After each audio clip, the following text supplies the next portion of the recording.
सुप्रभात प्यारे बच्चों।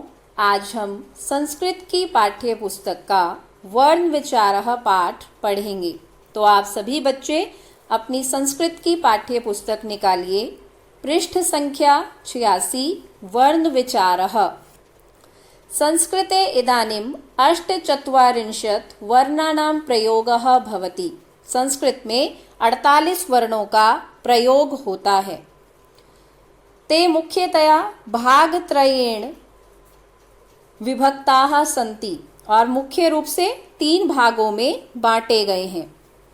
पहला है स्वराः अर्थात स्वर।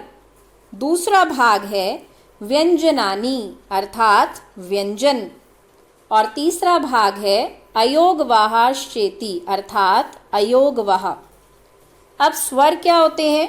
स्वयं राजन्ते इति स्वराः अर्थात जो स्वयं राज करें वे स्वर कहलाते हैं, जिनका उच्चारण स्वतंत्र रूप से होता है, जिनको बोलने के लिए हमें किसी और वर्ण की आवश्यकता नहीं होती, वे स्वर कहलाते हैं। संस्कृत भाषा में 13 स्वर होते हैं। आप इन्हें क्रम से याद करेंगे, जैसे अ, आ, ई, उ, री, ए, ऐ, ओ, औ। अब ये 13 स्वर 2 भागों में बांटे गए हैं। पहला ह्रस्व स्वर और दूसरा दीर्घ स्वर। ह्रस्व स्वर किसे कहते हैं? जिनको बोलने में एक मात्रा का समय लगे, उसे हम ह्रस्व स्वर कहते हैं। 5 ह्रस्व स्वर हैं, जैसे अ, ई, उ, री। दीर्घ स्वर होते हैं जिनको बोलने में 2 मात्रा का समय लगे, दुगना समय लगे, वे दीर्घ होते हैं, जैसे आ, ई, उ, री, ए, ऐ, ओ, औ। तो ये थे हमारे स्वर। अब आगे देखिए व्यंजन, जिनका उच्चारण स्वरों की सहायता से किया जाता है, वे व्यंजन होते हैं। व्यंजन हमेशा स्वरों की सहायता से ही बोले जाते हैं, क्योंकि व्यंजन हलंत वाले अक्षर होते हैं। इनमें हमेशा हलंत लगा होता है। जब इनके साथ स्वर जुड़ जाता है तो ये पूरे हो जाते हैं। जैसे क बोलकर देखते हैं तो इसमें कौन सी ध्वनि आएगी? अ की ध्वनि आ रही है, यानी क में अ स्वर है।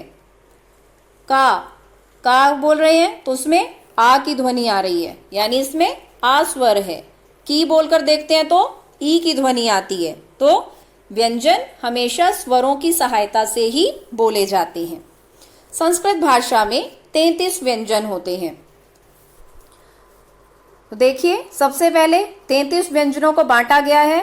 वर्गीय व्यंजन जो कि 25 हैं, अंतःस्थ 4, ऊष्माणः ऊष्म व्यंजन ये भी 4 होते हैं।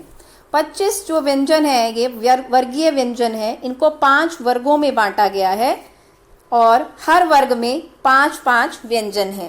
पहला वर्ग है क वर्ग। इसमें सब हलंत वाले हैं वर्ण, क, ख, ग, घ, ण।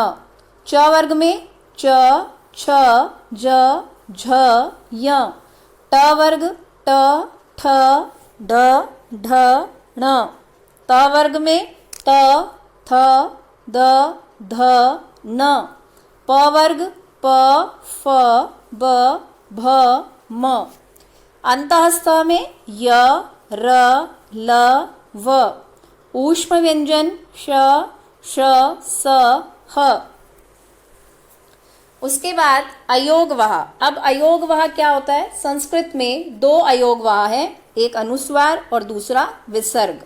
अनुस्वार का चिन्ह देखिए, डॉट का चिन्ह ये अनुस्वार का चिन्ह होता है, और विसर्ग में इसमें आप 2 बिंदु लगाते हैं। अनुस्वार को संस्कृत में अम पढ़ा जाता है। जैसे एक राम शब्द है, इस पर अगर आप अनुस्वार लगा देंगे तो आप इसको रामम बोलेंगे।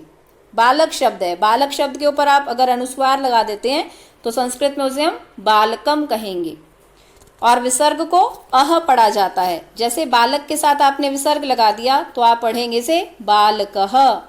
छात्र के साथ विसर्ग लगा दिया छात्रः। राम के साथ विसर्ग लगा दिया रामः। तो ये थे हमारे 48 वर्ण। पहले 13 स्वर, उसके बाद 33 व्यंजन और फिर अयोगवह। तो अब आप इनका अभ्यास कीजिए। धन्यवाद।